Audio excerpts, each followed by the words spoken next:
फैसले लिए गए हैं, जिसमें रीवा में एयरपोर्ट जिसका उद्घाटन प्रधानमंत्री जी ने किया, उसको लेके कैबिनेट में सभी ने धन्यवाद ज्ञापित किया।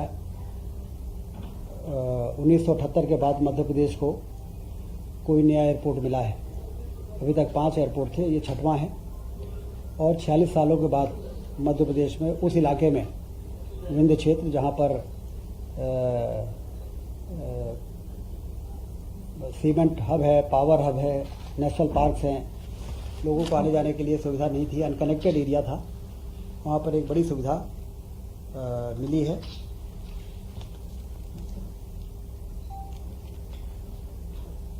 मध्य प्रदेश में प्रशासनिक इकाई पुनर्गठन आयोग की कार्रवाई, जैसा कि आप सबको जानकारी है, वो शुरू हो चुकी है और उनके दौरे नवंबर में कमेटी के दौरे होंगे आयोग के, और तहसील, विकासखंड, जिला, संभाग स्तर पर लोगों से के सुझाव लिए जाएंगे और उस आधार पर प्रशासनिक इकाई का पुनर्गठन होगा, जिससे प्रशासनिक व्यवस्था को बनाने में ज़्यादा बेहतर तरीके से लोगों के को सुविधा प्रदान की जा सके। तो ये भी एक महत्वपूर्ण चर्चा आज कैबिनेट में हुई है। 4-6 माह का पर्याप्त समय रहेगा आवेदन और अभ्यावेदन लेने के लिए। इन 4-6 महीनों में सारे पूरे प्रदेश का एक फीडबैक आयोग के पास आ जाएगा कि कौन से ज़िले में कौन सा इलाका ऐसा है जो दूरस्थ है और नज़दीकी कौन से ज़िले में उसको पुनर्गठन करके शामिल किया जा सकता है या हटाया जा सकता है। निश्चित रूप से बहुत पुरानी लंबी डिमांड रही है। इसके लिए मुख्यमंत्री जी ने जो पुनर्गठन आयोग का गठन किया है, प्रशासनिक इकाई बनाई है, वो आने वाले दिनों में उसके काम शुरू होने वाले हैं। रोजगार सृजन के लिए जो हमारे 11 विभाग हैं जो रोजगार सृजन के लिए काम कर रहे हैं, MSME है, इस प्रकार के कई डिपार्टमेंट हैं, उनको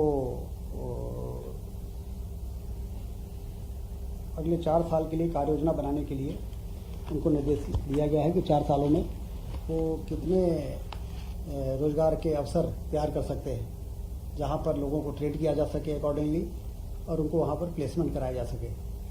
ये एक महत्वपूर्ण चर्चा आज के बैठक में रही है। और जो हमारी सरकारी डिपार्टमेंट हैं, सरकारी नौकरियां, दिसंबर 24 तक 1 लाख सरकारी नौकरियों की वैकेंसी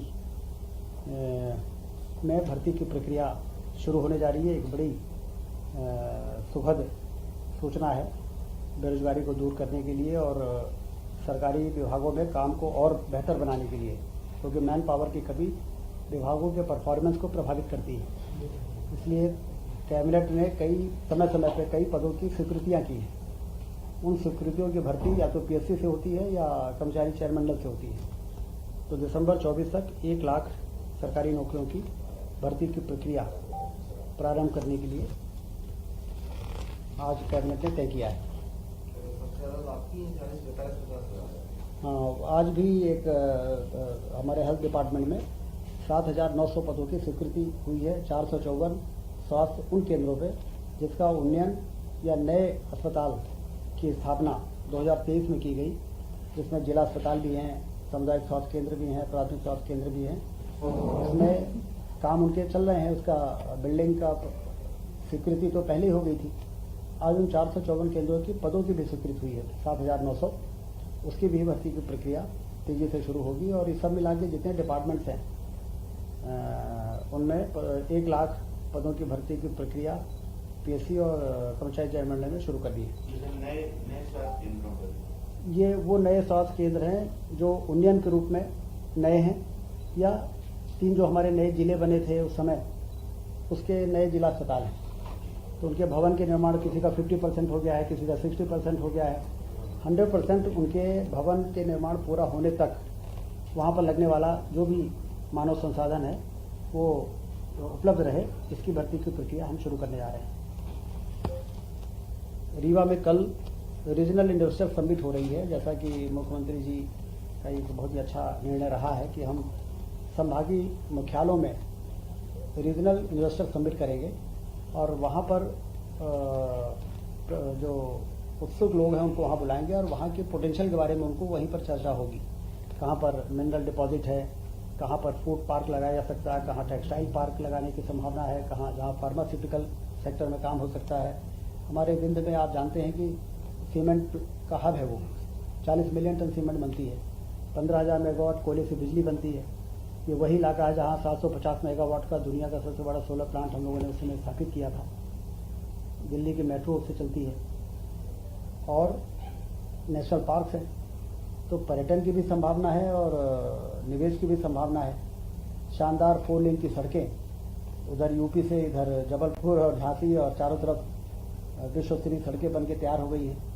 रेलवे लाइन का काम सीधी से सिंगरौली का युद्ध स्तर पर चल रहा है और उसके साथ ही साथ एयरपोर्ट भी बन गया है। तो निवेश के लिए जो जरूरी इंफ्रास्ट्रक्चर है वो विंध्य क्षेत्र को अब प्राप्त हुआ है जाके। भारतीय जनता पार्टी की सरकार बनने के बाद एक के बाद एक पूरा रोबस्ट इंफ्रास्ट्रक्चर जिसको कहा जाता है, जो इन्वेस्टमेंट के लिए बहुत आवश्यक होता है, वो बन के तैयार हुआ है।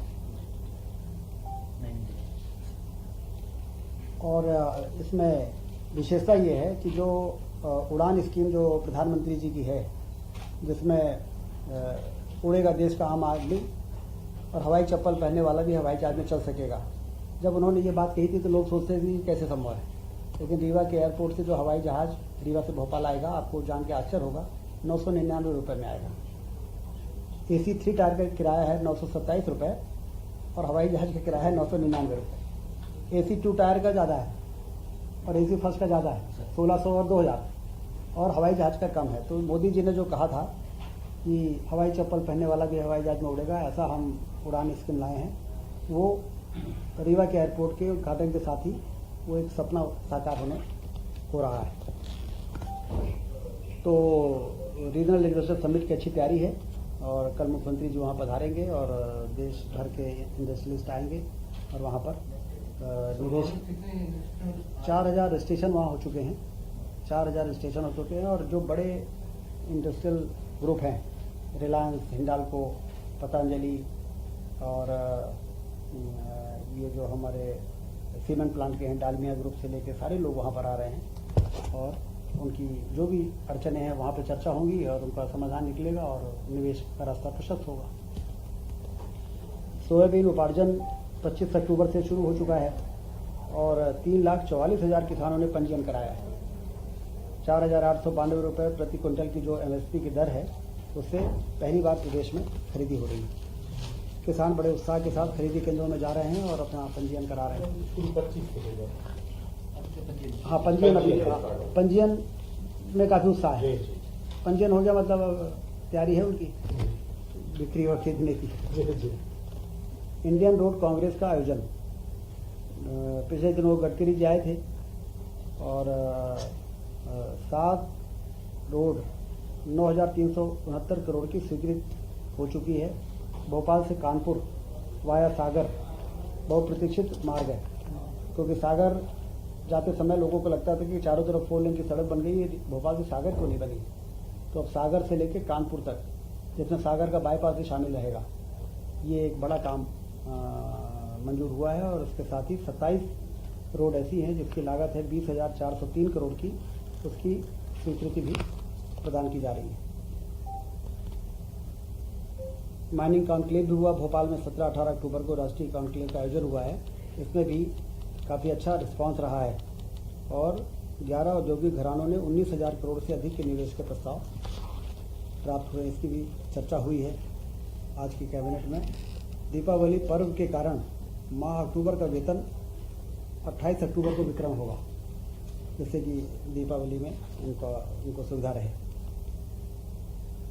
सभी निगम मंडलों में भी 28 अक्टूबर को वेतन वितरण किया जाएगा। गोवर्धन पूजा, जैसा कि डॉक्टर मोहन यादव जी की नेतृत्व में मध्य प्रदेश की सरकार ने सभी जो हमारे धर्म और ये पर्व और त्यौहार हैं, उसमें सरकार भी सहभागी होकर और बढ़ चढ़ के हिस्सा लेके लोगों के उत्साह के साथ उसमें शामिल हो रही है। तो चाहे रक्षाबंधन का पर्व रहा हो, चाहे वो शस्त्र पूजन का रहा हो, उसी प्रकार से गोवर्धन पूजा जो दिवाली के दूसरे दिन होती है, तो ये निर्देश हुआ है कि सभी जनप्रतिनिधि मंत्री, सांसद, विधायक अपने जिलों के गौशाला जो शासन ने बना के और तैयार की है वहाँ पर जाकर गौवर्धन पूजा में शामिल होंगे।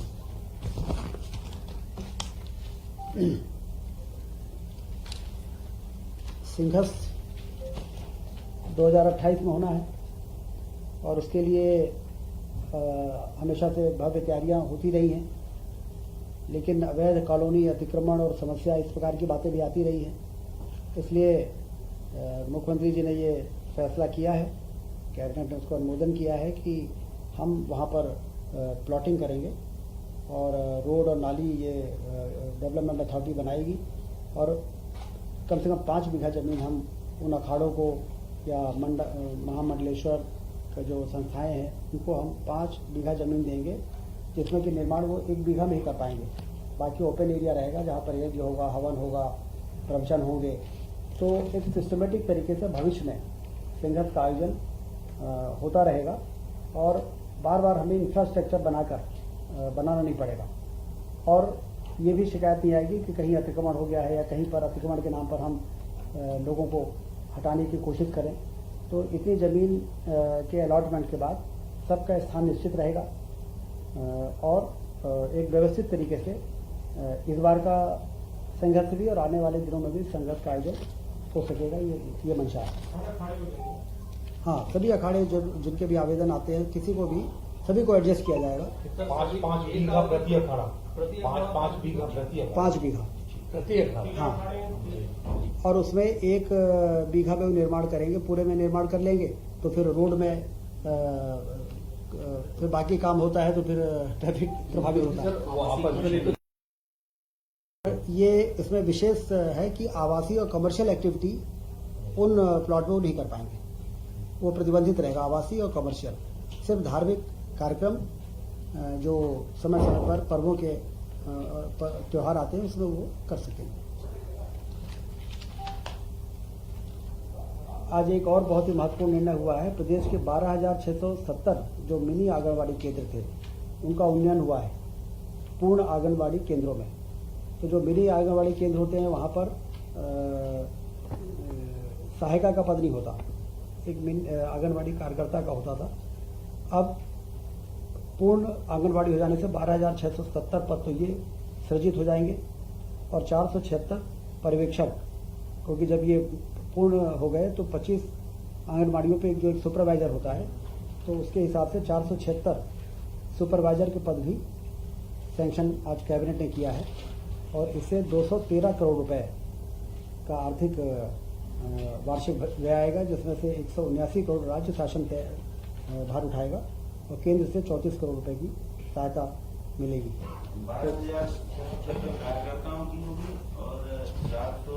12,670 तो कार्यकर्ता मिनी आंगनबाड़ी केंद्रों में भी होते थे लेकिन सहायिका नहीं होते थे। तो अब ये पूर्ण हो गया तो सहायिका का पद वो सहायिका का मिल गया और पूर्ण आंगनबाड़ी केंद्रों में 476 पद हमें सुपरवाइजर के भी मिल गए। तो कुल मिला के ये इसमें 213 करोड़ रुपए खर्च होंगे, जिसको कैबिनेट ने आज मोहर लगा दी है और इससे जो कार्यक्रम होते हैं आंगनबाड़ी केंद्रों में उसको काफ़ी मदद मिलेगी। स्कीम फॉर केयर, जो पास्को 18 साल से कम उम्र की बालिकाओं के साथ जो दुराचार हो जाता है उसके कारण वो प्रेग्नेंट भी हो जाती हैं और फिर उनको काफ़ी परेशानी का सामना करना पड़ता है। तो हर जिले में 10 लाख रुपए देने का निर्णय आज हुआ है और उसमें आइडेंटिफिकेशन के बाद उनको जो भी सहायता के नॉर्म्स हैं उनको मदद दी जाएगी। तो एक बहुत ही संवेदनशील मुद्दे पे आज कैबिनेट ने अपना फैसला किया और हेल्थ का हमने बताई दिया आपको कि 454 केंद्रों वाला कलेक्टर के माध्यम से हुआ है। हाँ, जिला कलेक्टर ही इसको देखेंगे। स्वास्थ्य में हमने बताया कि 351 करोड़ रुपए वार्षिक व्यय आएगा, जिसमें हमने लगभग 7,900 पद मंजूर किए हैं 454 केंद्रों में। और विश्वविद्यालय कर्मचारियों को अभी 7वें वेतनमान के हिसाब से पेंशन नहीं मिलती थी, तो आज कैबिनेट ने निर्णय किया है कि 7वें वेतनमान से 2016 में रिटायर हुए हैं उनको 2016 से और जो 2018 में रिटायर हुए हैं, उनको 2018 से, जो 16 से हुए उनको 18 के बाद से, हाँ। 16 के बाद उनको 16 से। जो 16 के बाद हुए हैं उनको 16 से, 2018 से हुए उनको तो 18 से ही होगा। तो इनको ये पेंशन अब सातवें वेतनमान के आधार पर मिलेगी। ठीक है। सर युवा हैं सर, सभी को युवा आमंत्रित और आज सब लोग रीवा आमंत्रित हैं। रीवा आइए और रीवा में व्हाइट टाइगर भी देखिए और एयरपोर्ट भी देखिए। और रीवा में रीवा का पूरा ट्रांसफॉर्मेशन हुआ है। तो यदि आप लोग 10-15 साल पहले जो गए हों तो उनको तो बहुत फर्क दिखेगा। और इस इन्वेस्टर समिट में अच्छी तैयारी की गई है, मुख्यमंत्री जी के मार्गदर्शन में बहुत अच्छी व्यवस्था है। तो वहाँ पर आप लोग पधारे। रीवा का होने के नाते भी मैं आपको आमंत्रित करता हूँ।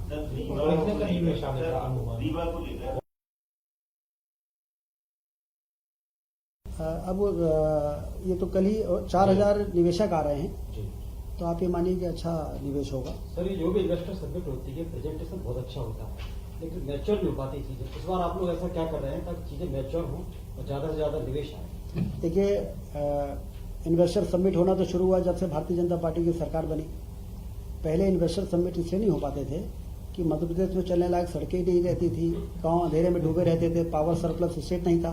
आज सबसे पहले हमने इसको पावर सरप्लस स्टेट बनाया, 4 लेन से सभी संभागीय मुख्यालयों को जोड़ा और सिंचाई के नहरों का जाल बिछाया, आम आदमी की पेइंग कैपेसिटी बढ़ाई, से व्यापार बढ़ा है। तो उसके कारण जब हमने मध्य प्रदेश की मार्केटिंग की तो मध्य प्रदेश के पोटेंशियल के बारे में लोगों को मालूम पड़ा। और पहले हम क्या मार्केटिंग करते, क्या ही हमारे यहाँ मध्य प्रदेश में गड्ढों वाली सड़कें हैं और पावर डेफिसिट वाला राज्य है। तो जब ये होने लगा तो आप देखिए, वॉल्वो आयशर ने 7वां प्लांट लगाया है मध्य प्रदेश में। ऑटोमोबाइल के इतना बड़ा सेक्टर है। रिन्यूएबल एनर्जी में रीवा में यदि 750 मेगावाट का 4500 करोड़ के निवेश में सोलर प्लांट लगा, तो ये हमारे जो प्रचार प्रसार है उसी के आधार पर तो लोग यहाँ पर आए। तो सीमेंट और पावर प्लांट हमारे अब रीवा में सीमेंट बनती है, सिंगरौली में पावर बनता है, तो वहाँ कोयला इतना है, लाइव स्टोर इतना है, बन रही है।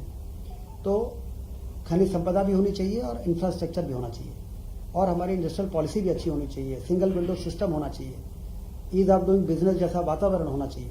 तो ये भारतीय जनता पार्टी की सरकार ने इस दिशा में विशेष प्रयास किया है, जिसके कारण अब ये इन सब के बाद आपको ध्यान होगा कि इंदौर में ग्लोबल इन्वेस्टर समिट होता था, एक बार खजुराहो में भी हुआ था, लेकिन ये पहली बार ऐसा हो रहा है कि हम संभागीय स्तरों में रीजनल इंडस्ट्री कॉन्क्लेव कर रहे हैं और इसके इतने अच्छे परिणाम हैं कि रीवा में रीवा के पोटेंशियल के आधार पर हम रीवा को फोकस करके बात कर रहे हैं। तो लोगों को खींचने में, आकर्षित करने में हमको ज़्यादा आसानी है।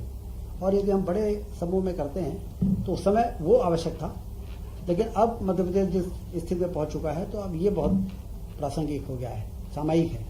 तो इसलिए डॉक्टर मोहन यादव जी, मुख्यमंत्री जी, इसके लिए बधाई के पात्र हैं कि उन्होंने इस बार इन्वेस्टमेंट के लिए इस तरह के प्रयोग को अपनाया है।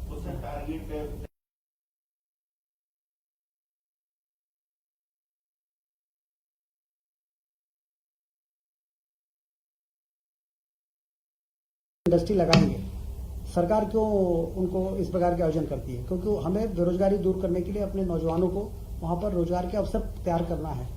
तो एक तो रोजगार का अवसर तैयार होता है सिंचाई का रकबा बढ़ाने से, किसान संपन्न होता है तो व्यापार बढ़ता है, तो उससे रोजगार का अवसर बढ़ता है।